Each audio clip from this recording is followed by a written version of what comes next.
comment s'y prennent-ils? Ils créent le doute sur moi. Il y a un doute. Il y a un doute sur quoi? Sur ce que je pense du Front National.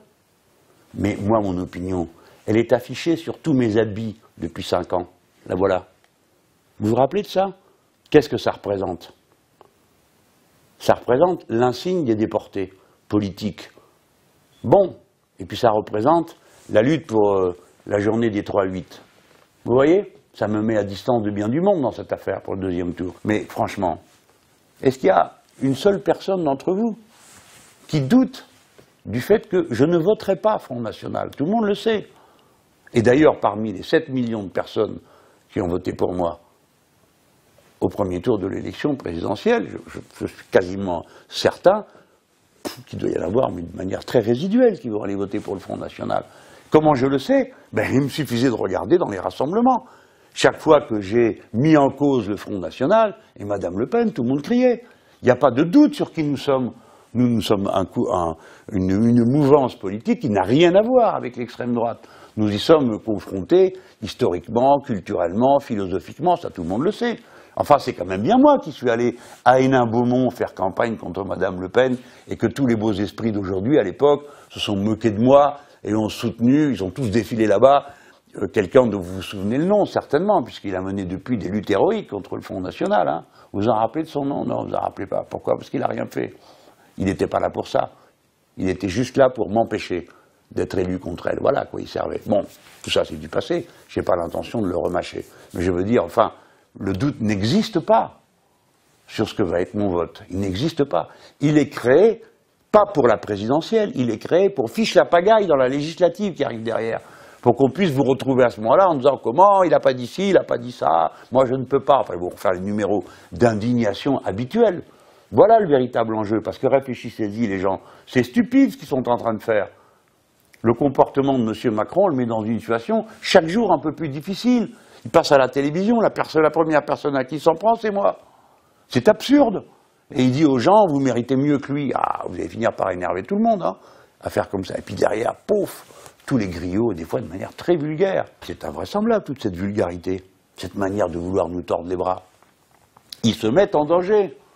S'en prendre à moi de cette manière, c'est pas raisonnable. Ça énerve tout le monde. Il a déjà perdu 6 points. C'est pas moi qui les lui ai fait perdre. Mais enfin, à la fin, ça commence à bien faire, non? On nous avait dit que c'était lui le meilleur barrage contre Madame Le Pen. Hein? D'ailleurs, il y a plein de gens qui l'ont cru, qui se sont dit, ah ben, on vote pour lui parce que c'est le vote utile, comme ils disent. Hein? Et maintenant, ils découvrent tous que leur candidat, bah, il n'est pas si fameux que ça, et puis pour ce qui est de faire campagne électorale, c'est pas très au point, et ainsi de suite. Mais prenez-vous-en à vous. C'est vous qui avez organisé cette comédie. Eh ben, gérez-la maintenant. Alors, je les vois qui se traînent à mes pieds pour que je dise ceci ou que je dise cela. Mais non, je ne dois pas le faire. Je ne dois pas le faire parce que ce qui nous est demandé, ce n'est pas un vote antifasciste, ce n'est pas un vote anti-extrême droite. Ce que nous demande M. Macron, il l'a dit, il demande un vote d'adhésion. Vous comprenez? Alors, non, nous n'adhérons pas à ce projet. Alors, avec cette simple phrase, il s'est encore mis dans une plus grande difficulté. Ça ne va pas m'empêcher, moi, comme personne, de faire ce que j'ai à faire. Je suis une personne libre. Je suis un individu, pas un pion. Moi, j'irai voter.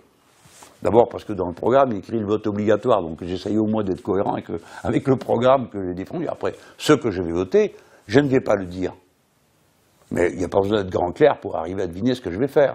Mais pourquoi je ne le dis pas? Pour que vous puissiez rester regroupés. Pour que vous puissiez rester regroupés.